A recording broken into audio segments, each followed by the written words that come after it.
di podcast Kotak Masuk. Kembangkan wawasan Dengan Canda. Anjay, akhirnya ketemu lagi sama lo Bro Niko. Setelah sekian lama ya. Kita kayaknya nih banyak bolong-bolongnya ya quarter ini ya. Dikit lah, nggak kayak musim lalu, musim lalu. Musim lalu. Season lalu. Tapi udah kita nih udah episode 89 loh Bro. Hampir cepet ya Bang ya. Hampir cepet. Pak cepet dapat apa nih kita nih? Oh, kita nanti akan ngomongin dong spesial episode 100. Harus apa ada nih? Harus ada acaranya. Nanti kita omongin. Nanti kita omongin ya. Nanti kita omongin karena kita juga harus apresiasi yang udah dengerin kita juga nih. Kayak bisa lah nih tempat ini kita jadikan tempat prasmanan kecil-kecilan. Gila. Kita undang lagi ya narasumber yang dulu ya. Itu rencana kita udah lama tuh Bang. Tapi harus bisa. Ya minimal istri anak. Ya istri anak. Itu pasti masuk. Produser kita. Produser masuk. Terus mungkin si Kak Putri bisa. Bisa. Ya banyak lah. Banyak lah men. Cuman kita juga di bulan ini gue pengen nanya sebenarnya sama lo Nick. Kenapa? Lo kemana tuh sesibuk apa sih di Singapura sih? Ya? Lagi exam ya? Lagi ujian. Exam. Ntar kalau lu sama anak lu tuh. Anak lu lebih pintar dari lu ntar ngomongin. Exam di sana? Ujian. Jadi apa ya? Jadi gue punya temen kan. Temen gue ini orang Indonesia. Suaminya dulu kuliah di UK, di Inggris. Oke. Nah, terus gua sama teman gua ini kuliah di Singapura. Jadi emang di Singapura ini masih gaya Asia lah ya. Kalau pendidikan itu mau lulus mesti ujian.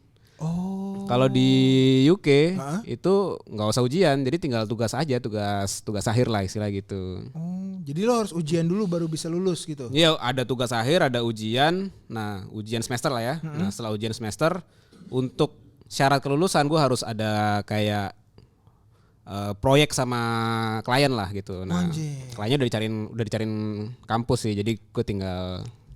Tapi sesibuk-sibuknya lo ya di Singapura sono ya. Gue ngeliat tuh di status Instagram lo nonton Bruno Mars. Betul. Coldplay. Enggak, Bruno Mars doang gue. Bruno Mars doang. Keren nih sekarang lo ya. Anak konser ya akhirnya ya. Karena gini Bang, lu kalau lu udah balik ke Indo, misalnya gue balik ke Indo, udah bukan statusnya udah bukan mahasiswa, udah nggak dibiayai negara lagi. Itu nggak akan lu lakukan? Iya, itu gue berpikir berkali-kali atau melakukan planning lebih detail gitu. Karena lu bayangin aja tiket selama konser ya, baik itu Coldplay atau Taylor Swift. Bruno Mars lah yang lu alamin. Bruno Mars itu enggak. Ya gue mengalami, tapi kalau lu misalnya traveling dari Jakarta ke Singapura, itu paling mahal ya masa-masa Coldplay dan Taylor Swift. Gitu. Bukan Bruno Mars ya? Bruno Mars enggak terlalu, karena dari antusiasmenya masih lebih berasa orang nonton Coldplay. Nah itu tiketnya aja Bang, AirAsia. Oke. Ya, normalnya Jakarta Singapura itu 600.000. Sekali jalan. Ya pulang pergi 1,2 lah. Oke, 1,5. Ini sekali jalan aja bisa 2 juta. Wanyer. Low cost airline loh, bisa 2 juta gitu. Gile. Pulang pergi bisa 4 juta 4 lebih. Juta ya. Makanya mereka memanfaatkan konser F1 itu untuk meningkatkan pendapatan negara. Benar. Pantesan banyak di kita tuh jadi ngamuk-ngamuk ya. Benar. Nah, hotel itu normalnya satu malam yang agak mendingan lah ya 1 juta. Ya. Nah, kalau pas lagi rame bisa 2 juta. Cuman karena ini udah pernah kita bahas. Yang mau gue bahas kemarin pas nonton konser Bruno Mars, itu menarik itu enggak sih atmosfernya kalau Singapura itu di Singapura Dome atau di mana sih nih? Singapura National Stadium. National Stadium Singapura. Itu menarik banget gak sih kayak lo semuanya juga teratur atau experience kayak gimana sih yang lo dapat pas nonton Bruno Mars? Experience-nya jadi kalau dari skala lah ya 1 sampai 10, ini 8,5. Ada kurangnya di mana nih kalau boleh tahu nih? Mungkin kenapa 8,5 dulu kali ya? 8,5. Jadi kalau dari sisi infrastruktur tuh emang udah nyaman banget sih Bang. Kayak ibaratnya lu ngebayangin gini, GBK itu dikepung sama transportasi umum. Idih. Gitu. Keren dong bro. Kalau sekarang kan GBK lu kalau mau ke GBK naik MRT ya kan. Dari sini kan lu turun jalan di dulu tuh Bundaran Senayan atau di mana? Istora Mandiri. Istora Mandiri Turun. Lu kan jalan kaki kan, jalan kakinya bisa mungkin berapa? 1 kilo? Oh lebih 2 kilometer, 2,5 kilo. 2,5 kilo. Nah, ini paling 500 meter udah Nyampe ke stasiun MRT. ke MRT. MRT-nya, stasiun MRT ya, gitu, stasiun MRT-nya gitu. Jadi terus dari sisi keamanan, gue nggak tahu kalau di GBK, lu pernah nggak nonton di GBK atau masuk GBK? Pernah. Nah kalau pakai tiketnya scan atau scan ada mesin scannya atau di scan manual ya, di contoh tembak mungkin gitu? Istora Senayan Komodo Menoy lah. Kita kan pernah Ya itu kan berarti dia scan barcode kan email. manual. Kalau ini emang udah nyatu sama stadiumnya gitu. Oh gitu men. Bener. Jadi kayak lu nonton apa ya? Jadi kalau lu scan berhasil. Ya pokoknya masuk kebuka. stadium harus ada barcode-nya, apapun acaranya ya. Ya terus Gokil. di dalam stadiumnya ya, kayak gue yakin di GBK nggak ada deh. Pas lu masuk gate, masuk gate, itu emang udah ada kafe-kafenya. Oh, bukan kafe yang tiba-tiba ada ya? Iya benar. Kalau di Indo kan kafenya tiba-tiba ada. Tiba-tiba ada. Kalau ini emang ada tempat jual beverage, snack gitu. Terus tempat duduknya ya udah proper lah, udah proper. Terus apa lagi ya? Nah, cuma itu 8,5. Kenapa nggak 9 gitu ya? Betul. 10. Nah, memang ini salah satu kekurangan National Stadium yang pemerintah Singapura sekarang lagi pengen bikin stadium baru. Gitu. Adalah akustiknya gitu. Oh, soundnya.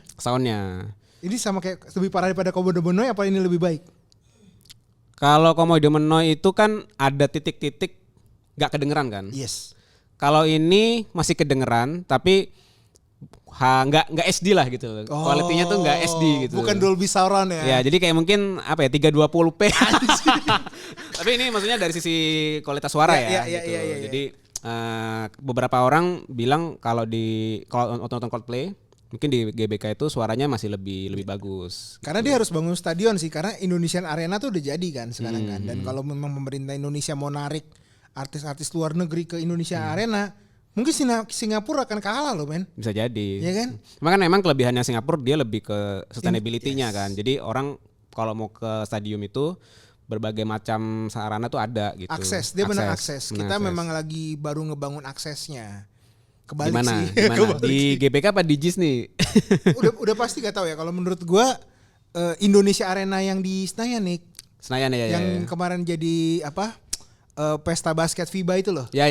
Oh ya yang baru tuh yang ya. Baru, Standar internasional betul. tuh ya. Karena kan kalau kita ngomongin JIS sama GBK sebenarnya dua tempat yang baru kan. Ya. Dua tempat yang baru, tapi buat experience konser internasional menurut gue bisa lah dua-duanya.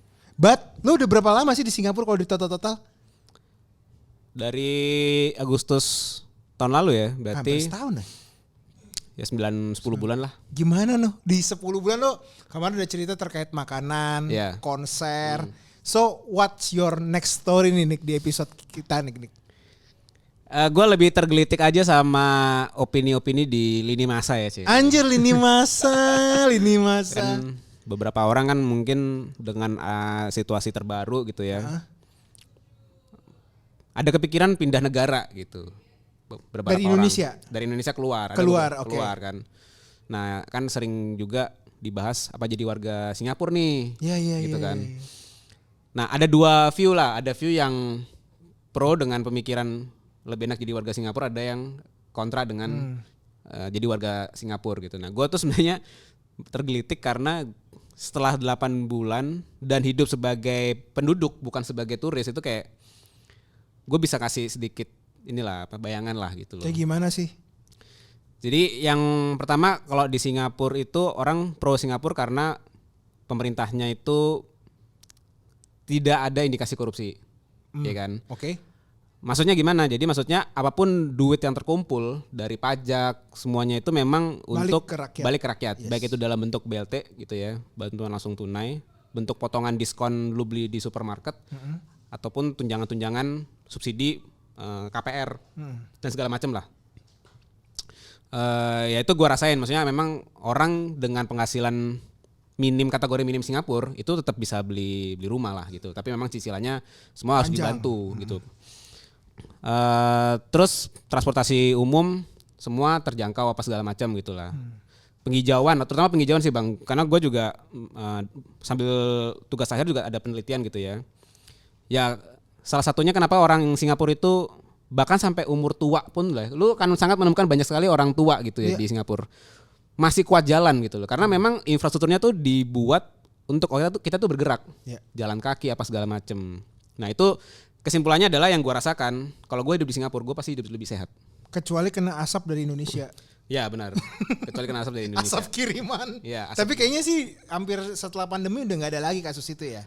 Tapi itu apa ya? Seasonal lah itu. Seasonal, betul. Pasti Seasonal. nanti Pas summer. Ya, pas summer atau pas lagi ada apalah gitu, pasti nanti ada impactnya lah gitu. Cuman dari tadi lo bilang hidup lebih panjang, lebih sehat. Lo tertarik di sana untuk stay, Nick? Saat ini dalam 9 bulan lo lihat. Tergantung ya. Yang bikin gua ragu aja lah ya. Apa sih yang bikin gua ragu untuk tinggal di Singapura? Gua nggak alami sendiri, gua hanya nyicip sama dengar cerita orang.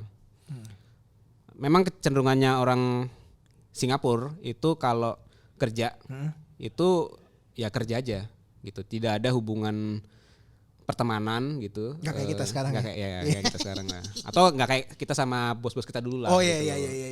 Jadi ibaratnya lu dikasih tugas ya lu kerjain, habis itu lu pulang. Sesimpel gitu. itu aja ya. Simpel itu aja. Gitu. Nah, tapi sampai pada titik tertentu itu demanding gitu loh. Yang kalau lu nggak deliver ya lu disikat. Gitu kan. Jadi kan kayak lu kebiasaan sama apa ya, kerja di perusahaan Indo kan masih ada toleransi. Ya target ada gitu kan, dikejar ada. Tapi ketika lu misalnya ada kesulitan didengerin gitu loh. Kalau ini ya udah pokoknya lu masuk kantor ini aja udah susah. Dapat terima kerja udah susah gitu loh. Jadi kayak masuk lagi environment baru yang kayak lu harus bertahan dari sisi mental gitu loh untuk ngadepin itu. Jadi banyak yang gue denger ya nggak tahannya bukan, maksudnya gini gaji gede oke. Lingkungan rumah lo atau transportasi publik bagus oke, tapi mental lo kurang gitu. Dan lo jadi tetap pingin nyoba nggak dengan tadi cerita lo tadi, atau lo udah gue mundur aja lah di Indonesia aja lah?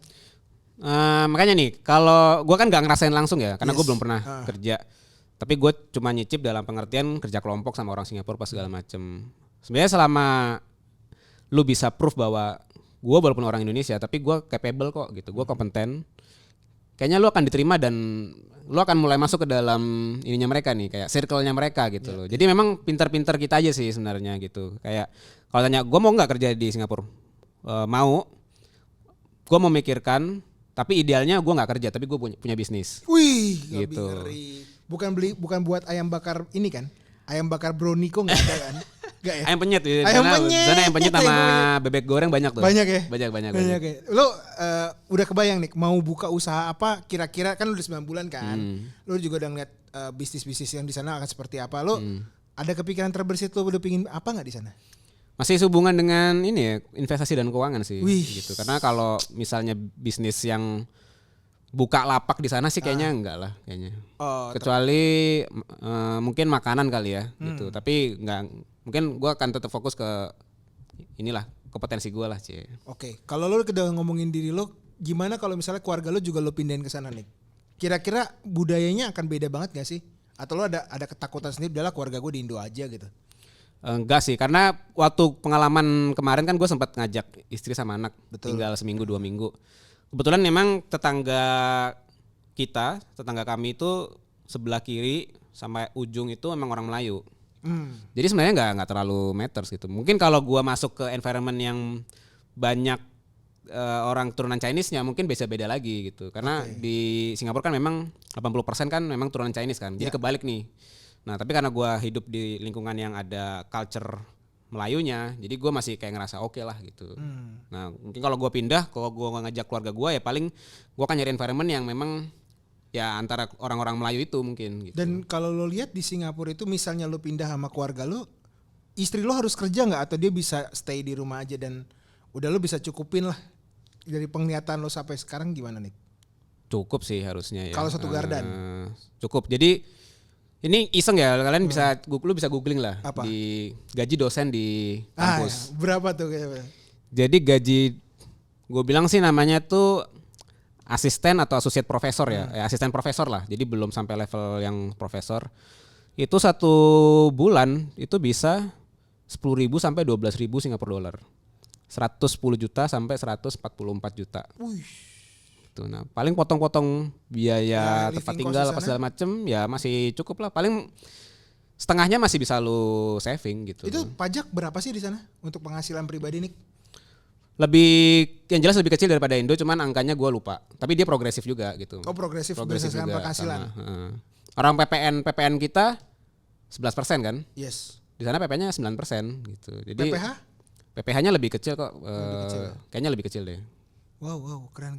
Dan lu kira-kira masih on the track gak dengan timeline lo nih sekarang untuk di S2 lo ini? Lulus S2 atau Lulus apa S2 nih? dulu dong, masih on the track gak? Masih ya. Berarti on lo track. kira-kira Agustus udah beres gak sih? Agustus beres. Berarti bener-bener setahun lo ya? Iya, emang harus digenapkan lah Bang. Cie. Tapi ini nambah lagi atau gimana? Enggak lah, kayak gue udah apa ya? Memang pengen balik kerja lagi sih. Gitu. Tapi memang jadi apa ya? Gue nggak tahu waktu lu S2 jadi kebayang pengen full time jadi dosen gak lu? Iya. Gue jujur aja bilang gue waktu lulus S2 walaupun lokal ya. Kalau gue nggak kerja di Sunter, gue pasti jadi dosen tetap tuh. Oke. Karena gue punya passion untuk ngajar lebih besar dibandingkan gue bekerja sama orang. Ataupun gue buat usaha sendiri ya. Karena menurut gue walaupun gue tahu di Indonesia gaji dosen itu mungkin lebih kecil dibandingkan di luar negeri nih. Cuman rasa menyenangkannya menilai ujian orang lah misalnya. Anjir dia cuma nulis nama doang lagi sama kayak gue dulu. Nah itu tuh rasa-rasa menemukan itu tuh. Atau enggak misalnya ilmu yang gue sampaikan karena gue pernah buat kuliah umum ya. Ilmu gue masih kepake tentang supply chain segala macam itu udah lebih mahal sih menurut gue sih. Mungkin karena gue gak jalanin jadi dosen ya, cuman pingin aja. Kalau gue sebenarnya gini, kalau jadi dosen itu gue harus bedain antara gue mau jadi pengajar atau mau jadi profesor. Karena kalau lu cuman ngajar kayak tadi gitu, tapi nilai lu tuh Di situ kurang aja, maksimal iya. gitu. Karena buat kampus atau universitas itu yang nomor satu tetap riset. Profesor riset. Tetap Bener, riset gitu. Karena uangnya ngalir karena riset. Riset sih gue mau sih, cuman mungkin gue doktoral dulu ya. Ya, oke. Ya, karena gue memang niat gue S3. S3 gue pokoknya kan gue S1 teknik industri, S2 gue finance, Apa tuh S3 S3? gue supply chain. Ngeri. Ya dong lengkap dong, ya dong. Baru tuh bisa tuh dibilang dokter. Ya. Siap. Tapi Nick menarik lah ya. Menarik. 9 bulan ini ya. Berarti di bulan depan atau 2 bulan lagi kita bisa dengar nih chapter lu mau setahun nih. Dan tesis tuh udah siap nih ya. Ya gue lagi progres lah. Kan Mantap. bukan tesis kan kalau gue. Oh iya apa tuh kemarin? Proyek sama partnernya kampus lah. Siap. Itu aja untuk episode kali ini Nick ya. Siap, nanti kita ngobrol-ngobrol lagi di lain kesempatan. Thank you kawan-kawan. Bye. Bye-bye. Berapa menit Fik?